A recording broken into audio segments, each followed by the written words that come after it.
ഡീലിമിറ്റേഷനും വനിതാ ബില്ലും ഒരുമിച്ച് കൊണ്ടുവന്ന് നാടിൻ്റെ ജനാധിപത്യത്തെയും തകർക്കാനുള്ള BJPയുടെ നീക്കത്തെ അതിശക്തമായി എതിർക്കേണ്ടിയിരിക്കുന്നു. ഇത് ആത്മാർത്ഥതയോട് കൊണ്ടുവന്ന ഒരു നിയമമല്ല.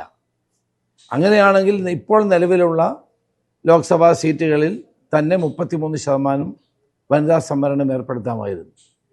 അതില്ലാതെ ഉള്ള ഇപ്പോഴത്തെ പുതിയ ബില്ല് ഇന്ത്യയുടെ ഐക്യത്തെയും യോജിച്ചുള്ള പ്രവർത്തനങ്ങളെയും ഒക്കെ തകർക്കാൻ മാത്രമേ സഹായിക്കുകയുള്ളൂ. അതുകൊണ്ടാണ് പ്രതിപക്ഷം ഒറ്റക്കെട്ടായി അതിനെ എതിർക്കുന്നത്. ഇത് വളരെ ധൃതി പിടിച്ച് കൊണ്ടുവന്ന ഈ നിയമത്തെ അതുകൊണ്ടാണ് പ്രതിപക്ഷം ഒറ്റക്കെട്ടായി എതിർത്തിട്ടുള്ളത്. ഇത് നമ്മുടെ നാടിനോ സമൂഹത്തിനോ ഗുണം ചെയ്യുന്ന ഒന്നല്ല, രാജ്യത്തിന് ഗുണം ചെയ്യുന്നതല്ല.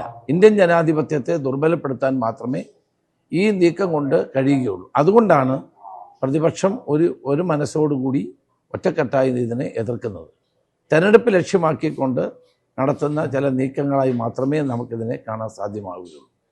അതുകൊണ്ട് ഈ ബില്ല് പിൻവലിക്കുകയാണ് പ്രതിപക്ഷം ചെയ്യേണ്ടത്. പ്രതിപക്ഷത്തിൻ്റെ അഭ്യർത്ഥന മാനിച്ചത് പിൻവലിക്കുകയാണ് സർക്കാർ ചെയ്യേണ്ടത് എന്നാണ് എൻ്റെ അഭിപ്രായം.